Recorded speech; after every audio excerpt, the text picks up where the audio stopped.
Evening, happy साबत।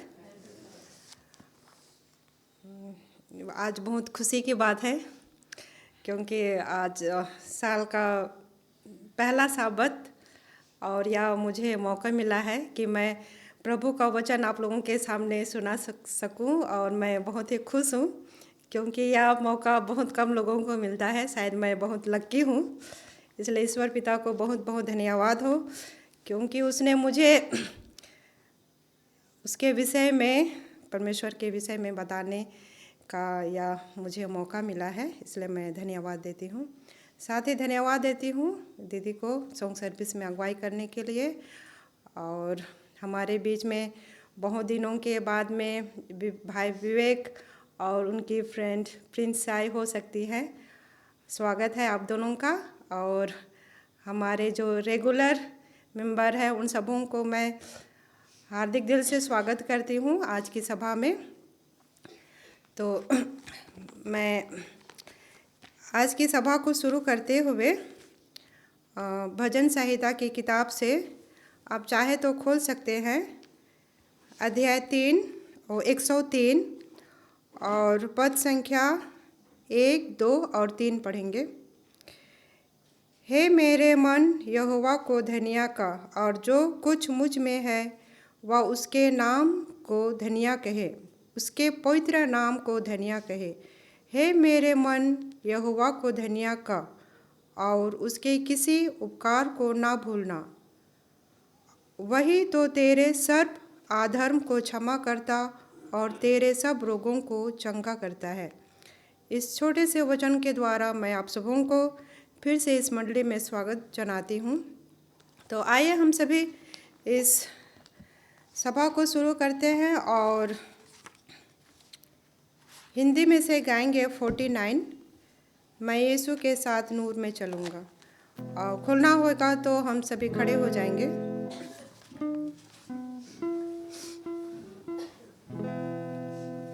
मैं यीशु के साथ नूर में चलूँगा, दिनों रात उसके पीछे मैं चलूँगा, पीछे चलूँगा फतह पाऊँगा।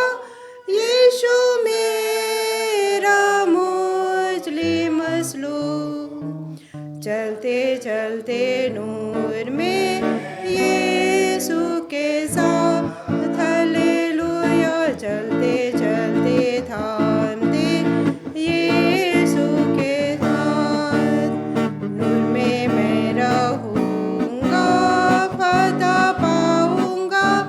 मैं नूर में चलता रहूँगा, मैं यीशु के साथ नूर में चलूँगा।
हम सब अपने सिरों को झुकाएं और प्रार्थना करें। हे महान स्वर्गीय पिता, हम आपको धन्यवाद देते हैं पिता सारी आशीषों के लिए। आपने हम सबों को पूरे साल भर भला चंगा और स्वस्थ रखा है पिता। हम धन्यवादी हैं पिता, आपको बारंबार धन्यवाद देते हैं पिता। और हम सभी यहाँ उपस्थित हैं पिता, आपको धन्यवाद देते हैं। और जहाँ कहीं भी इस समय आपकी स्तुति आराधना हो रही है पिता, उन प्रत्येक लोगों के साथ हो। और विशेषकर जो बाहर में हैं पिता, जो इस समय यहाँ उपस्थित नहीं होने पाए हैं पिता, उन सबों की तो सुधि ले। और जो बाहर पढ़ते लिखते हैं पिता, कामकाज करते हैं, उनकी जीवन में अगुवाई कर। और क्या मांगे पिता, मांगने से पहले आप सब कुछ जानते हैं। अभी खासकर मेरे साथ हो, क्योंकि मैं जो कुछ भी वचन बोलूं वो आपके द्वारा प्रकट होने पाए पिता। और क्या मांगो पिता, मांगने से पहले आप सब कुछ जानते हैं। छोटी सी प्रार्थना आपके नाम से मांगते हैं, दया करके सुन और स्वर्ग में ग्रहण कर। आमीन।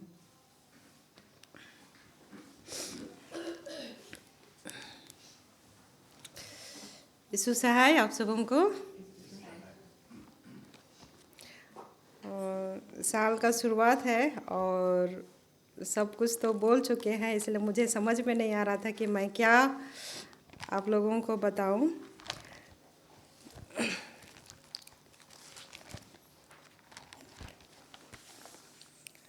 और मैं बाइबल से ही एक जो शीर्षक चुनी हूँ वह है, हम अपने आध्यात्मिक जीवन को कैसे आगे बढ़ाएं। तो आप चाहें तो खोल सकते हैं यहाँ फिलिपियों की किताब अध्याय 3 और पद संख्या है 13 और 14। हे भाइयों, मेरी भावना यह नहीं कि मैं पकड़ चुका हूँ, परंतु केवल यह एक काम करता हूँ कि जो बातें पीछे रह गई हैं उनको भूलकर आगे की बातों की ओर बढ़ता हुआ निशानी की ओर दौड़ चला जाता हूँ, ताकि वह इनाम पाऊँ जिसके लिए परमेश्वर ने मुझे मसीह यीशु में ऊपर बुलाया है। यहाँ हम अध्याय पद संख्या 13 में देखते हैं कि जो बातें पीछे रह गई है उनको भूलकर आगे की बातों की ओर बढ़ता हुआ। तो हम इन जो वचन है उनसे हम लोग सीख सकते हैं कि पिछले सालों में या कहे पिछले साल या फिर हमारा पिछला जीवन, तो हमारे पिछले समय में हमने जो कुछ भी गलत काम किए हैं उन सबको हमें भुलाकर हमें अपने जीवन में आगे बढ़ना है। और मैं बताई हूँ कि हम अपने आध्यात्मिक जीवन को हम कैसे आगे बढ़ा सकते हैं। तो मैं यहाँ कुछ बातों को रखना चाहती हूँ कि हमें रोज़ प्रार्थना करना चाहिए और बाइबल पढ़ना चाहिए।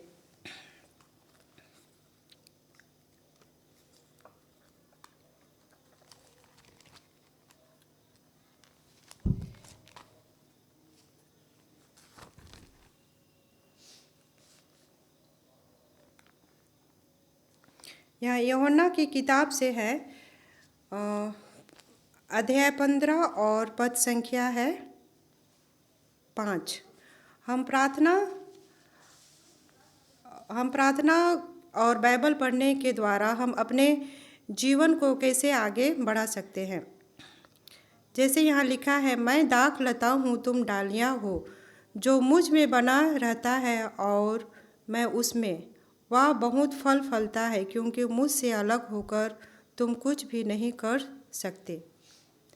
हमें ईश्वर से जुड़े रहने के लिए हमें निरंतर प्रार्थना करना चाहिए और बाइबल भी पढ़ना चाहिए, क्योंकि हम उन डालियों के समान हैं और हमें परमेश्वर से जुड़े रहने के लिए हमें निरंतर प्रार्थना और बाइबल पढ़ना चाहिए, तभी हम अपने आध्यात्मिक जीवन में हम आगे बढ़ सकते हैं। और दूसरी बात है कि हमें संगति में रहना चाहिए। जो हम पहला कुरिन्थियों की किताब में पाते हैं कि बुरे संगति अच्छे चरित्रों को भी बिगाड़ देती है। इसलिए हमें अच्छे लोगों के साथ में ज़्यादा मेल मिलाप रहना चाहिए। जैसे प्रार्थना सभा हुआ या फिर कुछ भी हुआ तो हमें अच्छे लोगों के साथ में ही संगति करना चाहिए। अगर हम बुरे लोगों के साथ में रहते हैं तो कभी ऐसा होता है कि हम भी बुरे बन जाते हैं और संगति का प्रभाव बहुत जल्दी हमारे जीवन में पड़ता है।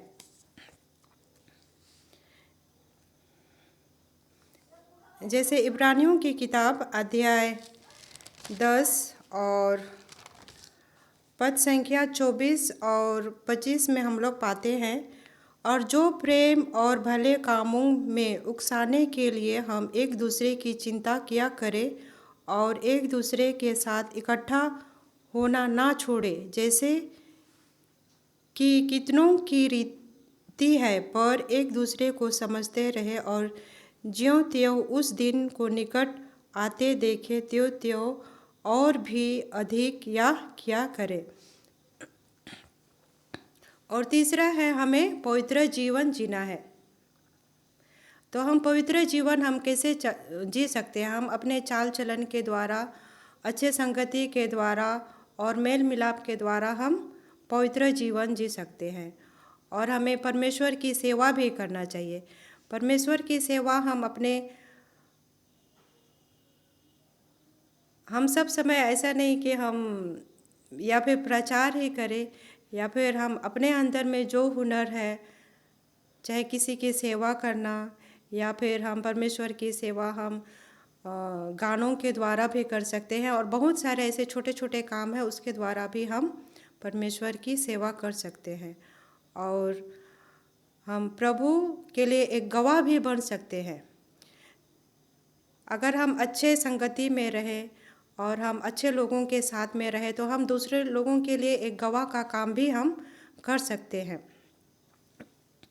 मैं आज की सभा को एक छोटी सी कहानी के द्वारा अंत करना चाहती हूँ। जैसे परमेश्वर हम जो चाहते हैं वो हमारे लिए नहीं करता, लेकिन परमेश्वर हमारे लिए वो चीज़ें करता है जो हमें ज़रूरी है। जैसे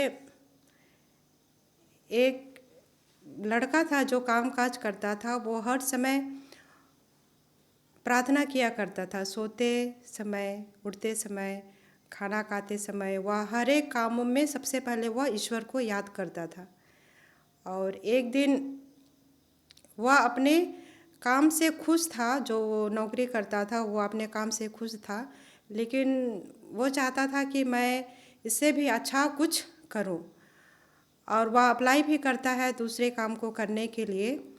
और उसे एक दिन उसका इंटरव्यू था और वह उस दिन इंटरव्यू का दिन उसे याद था और वह उस दिन का इंतज़ार बड़ी बेसब्री से करता है। और वह दिन आ जाता है, लेकिन उसे मालूम नहीं था कि इंटरव्यू कब होगा, क्योंकि उसे फ़ोन के द्वारा उसका इंटरव्यू लेना था।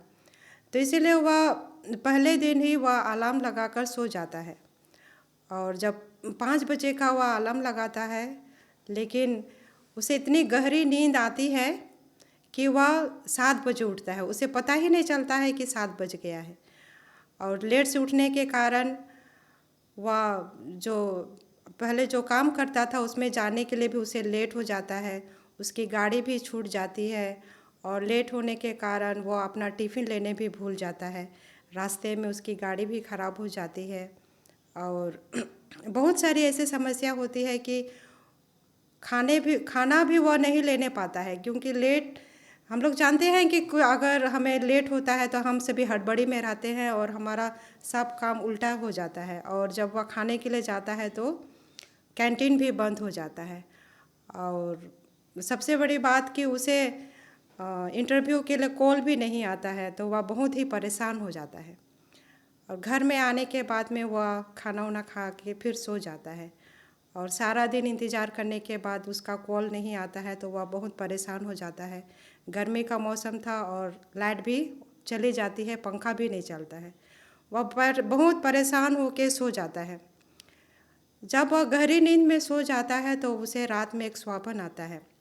स्वप्न में उसे दिखाई पड़ता है कि ईश्वर उससे बातें करता है, और वो लड़का पूछता है कि मैं आपको इतना मानता हूँ, हर समय मैं विनती प्रार्थना करता हूँ, लेकिन आज मेरे साथ इतना बुरा क्यों हुआ। तो उसे जवाब मिलता है कि यह सब कुछ तुम जानबूझकर ऐसा हुआ। तुम्हें गाड़ी नहीं मिली क्योंकि जिस गाड़ी में तुम जाते उस गाड़ी का आज एक्सीडेंट हो गया, और तुम्हें खाना भी इसलिए नहीं मिला क्योंकि आज तुम जो खाना खाने वाले थे वह खाना बासी खाना था, उससे तुम्हारी तबीयत खराब हो जाती है। ऐसा करके उसे जवाब मिलता है और वह अचानक से उठ जाता है, और वह सोचने लगता है कि अरे मेरे साथ में ऐसा क्या हुआ। तो यहाँ इस छोटी सी कहानी के द्वारा हम सीखते हैं कि परमेश्वर हमारे लिए जो कुछ भी करता है वह अच्छे के लिए ही करता है। तो हमें जब छोटी छोटी हमें समस्याएं हो जाती है तो हमें उन छोटी समस्याओं से नहीं घबराना चाहिए, बल्कि आगे बढ़ना चाहिए। सोचना चाहिए कि यह परमेश्वर की योजना है। अगर हमसे कुछ गलतियां हो जाती है या हम किसी काम को नहीं करने पाते हैं तो हमें हताश नहीं होना है, बल्कि लगातार हमें परमेश्वर से प्रार्थना करते रहना चाहिए कि हम किस तरह से उसकी संगति में रहें, किस तरह से हम प्रार्थना करें और किस तरह से हम बाइबल के द्वारा उसके साथ हम जुड़े रहें। तो आज का वचन मैं यहीं पर समाप्त करती हूँ। धन्यवाद।